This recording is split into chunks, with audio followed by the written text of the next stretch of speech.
Bonjour, je suis Raven et... Ah! Raven, aide-moi! Mes yeux sont en feu! Voici ma sœur. Je t'ai dit de ne pas jouer avec le savon, Regina. Je n'ai que 9 ans, mais ma petite sœur me donne l'impression d'être sa mère car elle se met toujours dans des situations difficiles. Et si je ne l'aide pas, personne ne le fera car maman est toujours très occupée. Raven, Regina, vous allez être en retard à l'école. Laissez-moi me présenter correctement. Je m'appelle Raven et je viens de New York. Surtout, n'oubliez pas d'aimer et de vous abonner. Revenons maintenant à mon histoire. J'ai dû apprendre à être la grande sœur responsable en grandissant. Regina a 3 ans de moins que moi et nous vivons toutes les deux avec notre mère qui travaille très dur en tant qu'agent immobilier. Non seulement notre mère est très occupée, mais Regina a toujours été une enfant difficile. Maman, mes vêtements sont tout abîmés. Oh, Regina, pourquoi n'es-tu pas plus responsable comme ta sœur? Le bus sera là d'un moment à l'autre. Raven, s'il te plaît, aide-la. Ça ne me dérangeait pas d'aider ma sœur pour maman, mais quand je l'ai aidée à mettre un t-shirt propre, elle m'a brusquement mordu la main. Aouh! Regina, pourquoi tu as fait ça? Oh, je suis désolée, Raven. Je ne voulais pas te mordre. J'avais un peu faim et c'est arrivé tout seul. C'est le bus que j'entends? Dépêche-toi, Raven, on va être en retard. À l'école, j'étais une élève brillante et un modèle pour tous mes camarades. Bravo à Raven qui a obtenu la note maximale au test. Tous les autres l'ont raté. Oh, t'es vraiment l'intello parfaite. Oh, ne rage pas trop. Tu risques de fondre et de te transformer exactement comme ton résultat, c'est-à-dire un bon gros 0. Les élèves étaient tout le temps jaloux de moi, mais je n'y ai jamais prêté attention. Je me concentrais sur mes objectifs et j'appréciais les résultats. Maman ne pouvait qu'être fière. Lorsque j'avais environ 16 ans et que j'ai montré à ma mère le prix qui m'avait été décerné, Regina s'est soudain mise à hurler. Ah! Qu'est-ce qui ne va pas? Qu'est-ce qui s'est passé? Oh, j'ai cru que je venais de voir un rat. Ou peut-être un serpent, mais mes yeux me jouent des tours. Qu'est-ce qu'on mange? J'ai faim. Je peux voir ton bulletin de notes? Le bulletin de Regina était une véritable catastrophe et maman n'était pas très contente quand elle a vu ses résultats. Tu as échoué. Encore une fois. J'essaierai de faire plus d'efforts au prochain trimestre. Je ne te vois jamais réviser. Tu regardes toujours la télévision ou tu joues à des jeux vidéo. À partir de maintenant, tu réviseras avec ta sœur. Ce que Regina a fait ensuite m'a beaucoup surprise. Elle s'est levée et a renversé la table et les chaises avec tant de rage. J'en ai assez de toi et de Raven, ta fille parfaite. Je ne suis pas Raven, maman. Quand Regina a quitté la cuisine en trombe, maman s'est mise à pleurer et je l'ai réconfortée. Et puis plus tard dans la soirée, quand nous nous sommes mis à table, maman avait quelque chose d'important à nous dire. Les vacances d'été approchent, mais malheureusement mon patron a besoin de moi pour des affaires urgentes à Chicago. On va donc avoir une babysitter? Non, je n'ai pas d'autre choix que de vous envoyer chez votre tante Maggie. Tante Maggie? Ouais! Moi, par contre, je n'étais pas du tout heureuse. Tante Maggie était comme Regina, une diablesse sans pitié. Lorsque nous sommes arrivés chez Tante Maggie, elle nous attendait déjà sous le porche. Regina est sortie de la voiture et a couru vers elle, comme si elle venait d'être libérée de prison, et Tante Maggie l'a attrapée, les bras grands ouverts. Tante Maggie, tu m'as manqué! Tu m'as manqué aussi, ma Regina Boo. Regarde comme tu as grandi. Entre, tu dois avoir soif. Maman et moi sommes restés dehors pour porter tous les sacs. Lorsque nous sommes entrés dans le salon, nous avons eu l'impression de marcher dans un véritable kaléidoscope. Toutes les couleurs vives m'ont presque aveuglée pendant un moment. Tante Maggie aidait maman à porter nos sacs. Merci de t'occuper des filles. Ça ira pour toi, n'est-ce pas? Tante Maggie a ignoré la question de maman et s'est précipitée vers la cuisine parce qu'on a entendu un gros bruit. Maggie, es-tu sûre de pouvoir gérer ça? Détends-toi, sœurette. Je peux le faire. Profite de tes vacances. D'accord, au revoir les filles. Soyez sages, s'il vous plaît. Le lendemain, tante Maggie voulait nous emmener déjeuner tôt, mais je me sentais pas très bien. Raven, nous sommes affamés, dépêche-toi! Ce n'est pas grave, allez-y sans moi. J'ai décidé de rester au lit toute la journée en espérant me sentir mieux, et puis il y a eu ce gros bruit de cliquetis. Le fait d'être seule ne m'avait jamais effrayée, mais soudain j'avais des frissons. Et quand j'ai voulu m'endormir, bang! Il y a eu à nouveau ce bruit. Tante Maggie? Regina? C'est vous? Regina, tu peux arrêter maintenant. Tu as mon attention.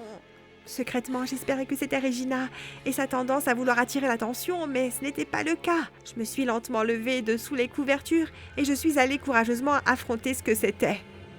Bonjour, est-ce qu'il y a quelqu'un? Le bruit a cessé. Je me suis un peu détendue. Mais quand j'ai regardé à l'intérieur de la chambre de ma tante, il y avait quelque chose qui traînait et j'ai couru jusqu'à ma chambre. Je suis restée sous ma couverture avec la torche allumée pendant des heures. Il faisait nuit et tante Maggie et Regina n'étaient pas encore rentrées, mais j'étais fatiguée et j'avais l'impression que mes paupières contenaient du plomb, alors je me suis endormie. Le lendemain matin, je me suis réveillée en sursaut lorsque tante Maggie s'est mise à crier depuis la cuisine. « Regina, Ravenne, allez les dormeuses, le petit déjeuner est servi !» Je ne vous ai pas entendu rentrer hier soir. Je suis désolée, Ravenne. J'ai eu des problèmes de voiture. Comment tu te sens? Tu as bien dormi? J'ai décidé qu'il fallait que je le dise franchement et que je dise à tante Maggie ce que je pensais. Je crois qu'il y a un fantôme dans ta chambre, tante Maggie. Tante Maggie et Regina ont éclaté de rire hystériquement. Je me suis sentie idiote d'avoir dit ce que je pensais. C'est trop drôle. C'est trop drôle. Jinx, tu me dois un soda. Ravenne, il n'y a pas de fantômes ici. Je les ai tous fait fuir quand je me suis réinstallée après ma période de carnaval. Oh, et ça me rappelle que nous sortons ce soir au carnaval. Et je vais ajouter un hot dog à ce soda Regina Boo. Wouhou! Puisque personne ne me croyait, j'allais faire le plein de batterie de lampe de poche. Il n'était pas question que je m'endorme dans cette maison sans ma lampe de poche. Très bien, parlons maintenant de ce que nous porterons ce soir. Voici ce que je porterai. Et j'ai des tenues assorties pour vous deux, comme c'est excitant! Il était hors de question que Regina et moi portions des costumes du canard à un carnaval. Alors j'ai trouvé une excuse pour nous deux. Regina et moi avons de graves allergies cutanées. Alors, je ne pense pas que ce soit la meilleure idée. D'accord alors, ça fera plus de fun pour moi alors. Ça faisait du bien de sortir. Mais tante Maggie était tellement passionnée par ces canards qu'elle en a parlé pendant tout le trajet jusqu'au carnaval. Très bien les filles, mon spectacle de canards est sur le point de commencer. Il faut que j'aille voir les canards. Je vous ai gardé des places au premier rang. Merci tante Maggie, mais je préférerais faire des tours de manège. D'accord, vous pouvez y aller. Mais seulement si tu promets de rester avec ta sœur. Super, maintenant j'ai l'impression d'être un des canards de tante Maggie. Oui, tante Maggie, je te le promets. Ensuite, tante Maggie a donné de l'argent à Regina qui s'est précipitée vers les manèges. Et tout d'un coup, je ne la voyais plus. Regina! Regina, où es-tu?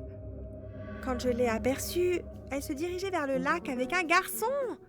Est-ce que c'était le plan de Regina depuis le début? Me laisser tomber pour un garçon? J'ai appelé Regina, mais elle m'a ignorée et est montée dans un bateau avec ce garçon.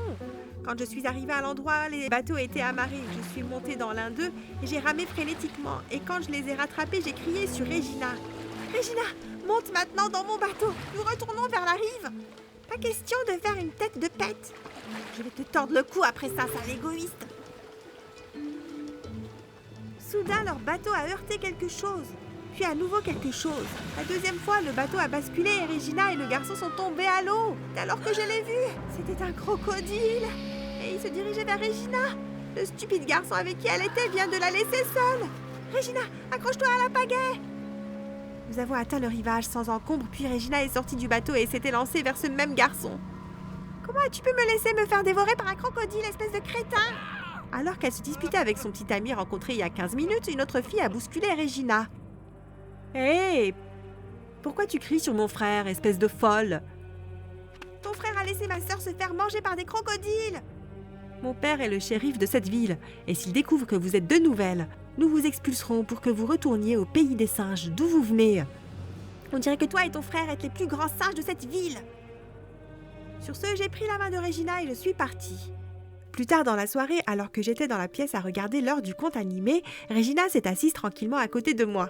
Merci d'avoir pris ma défense comme ça. Je t'ai toujours défendue, Regina, mais tu ne l'as jamais remarqué. Puisque tu es toujours en colère contre moi et maman. Tu es meilleure que moi dans tous les domaines, alors je me détestais de ne pas être comme toi. Regina, il y a tellement de belles choses en toi et tu dois d'abord t'aimer toi-même.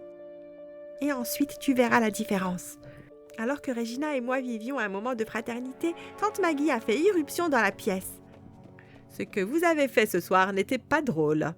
Nous n'avons jamais dit que c'était drôle. Regina aurait pu être blessée, mais...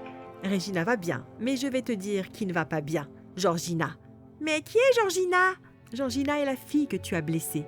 Je sors avec son père et tu dois t'excuser auprès d'elle demain. Si tu parles de la grande fille au long nez, elle doit s'excuser auprès de nous et son grand frère aussi. Elle s'appelle Georgina et je ne te laisserai pas me parler comme ça dans ma maison, jeune fille. Le lendemain, tante Maggie a organisé un barbecue et Georgina, la méchante fille de la fête foraine, nous a jeté un regard méprisant avant d'afficher un faux sourire. Alors les filles, Mike et moi allons bientôt nous marier, ce qui veut dire qu'il fait partie de la famille, tout comme Georgina et Garth. J'ai donc besoin que vous vous entendiez tous.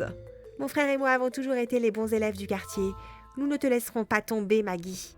Lorsque tante Maggie est sortie chercher de la glace avec son futur mari, Georgina s'est transformée en la méchante diablesse qu'elle était vraiment. Écoutez-moi bien, bande d'imbéciles. Tant que vous êtes dans ma ville, vous ferez ce que je dis. Maintenant, versez-moi plus de soda. Il fait 100 degrés ici, c'est monstrueux. Regina et moi, nous nous sommes souris. Nous avons pris 2 canettes de soda et nous les avons laissées couler sur ses longs cheveux dorés. Ah, qu'est-ce que vous avez fait? Je viens de me faire coiffer au salon de coiffure. Tu as dit qu'il faisait 100 degrés, alors on t'a refroidi. Georgina nous a poursuivis comme un chat sauvage, puis elle est devenue complètement folle et a jeté la grille du barbecue brûlant sur la moitié des plantes et de la laitue de tante Maggie, qu'elle donne à manger à ses canards. Georgina, qu'est-ce que tu as fait? C'est alors que tante Maggie est intervenue et que Georgina s'est mise à pleurer de façon spectaculaire. Oh Maggie, tes nièces ont été tellement horribles avec moi. Regarde comment elles ont abîmé ton beau jardin. Tante Maggie, ça suffit. Tante Maggie nous a regardés avec tant de rage et le frère de Georgina, qui a tout vu, est resté silencieux comme un imbécile. J'en ai assez de vous deux, j'appelle votre mère. Après ça, les choses n'allaient pas très bien dans la maison de notre tante. Maman est arrivée tard le lendemain et nous étions soulagés de rentrer à la maison. Après quelques années, j'ai terminé l'école et commencé à étudier la médecine et bientôt c'était le moment du bal de Regina. Je pense que le style relevé conviendrait à la robe que tu porteras. Je pense que tu as raison. Alors que Regina et moi essayons de trouver sa coiffure, maman est entrée. « Tu es magnifique, Regina !»« Merci, maman !» Elle s'est soudain mise à pleurer. « Qu'est-ce qui ne va pas? Je suis tellement fière de vous, les filles, de vous deux. » Oh! Le hall de l'école était superbe. J'avais presque oublié que nous étions au bal de fin d'année. On aurait dit un vrai bal d'hiver. Regina était superbe. Sa robe était parfaite. Je voyais Regina et David danser. Ils avaient l'air si bien ensemble, mais ensuite j'ai vu Regina s'arrêter tout d'un coup. Et elle criait sur quelqu'un à côté de David. « Hé, qu'est-ce que tu fais ?» Je me suis précipitée vers l'endroit où se trouvait Regina, et elle était couverte de punch et criait sur la serveuse. « Regarde-moi, c'est fichu, mes cheveux, ma robe !» Tu ne pouvais pas regarder où tu allais? Je me suis retournée pour regarder la serveuse et j'ai failli m'évanouir en la voyant.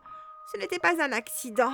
Appelons ça une vengeance. Je n'arrivais pas à croire ce que Georgina avait fait. J'ai poussé Regina hors du chemin et j'étais sur le point d'enseigner à Georgina la vraie vengeance. Mais à ce moment-là, maman et le directeur de l'école se sont agrippés à moi et ne m'ont pas lâchée. Raven, arrête. Elle n'en vaut pas la peine. Regarde ce qu'elle a fait à Regina, maman. Elle a gâché sa soirée. Georgina mérite ce qui arrive. Eh bien, vous avez ruiné ma vie. Nous ne pouvons pas en être responsables. Ta vie était nulle bien avant que nous ne visitions ton village de fous. Après que votre mère soit allée vous chercher, votre tante folle a décidé de voler mon père et de déménager. Je n'ai pas revu mon père depuis. J'ai découvert où tu vivais et j'ai planifié la façon dont j'allais me venger. Non, Regina, allons-y. Mais ma sœur, elle a gâché ma soirée. Et en nous éloignant, nous nous assurons qu'elle ne gâche rien de plus. Georgina a été licenciée et peu de temps après, elle est retournée dans sa ville natale. Nous ne l'avons jamais revue. Regina n'a pas été couronnée reine du bal, mais je m'en moquais. Et étonnamment, Regina aussi. Cette nuit-là n'est bientôt plus qu'un lointain souvenir. Au lieu de céder à la vengeance mal avisée de Georgina, je me suis libérée et je peux maintenant dire aux autres que la vengeance ne paye pas.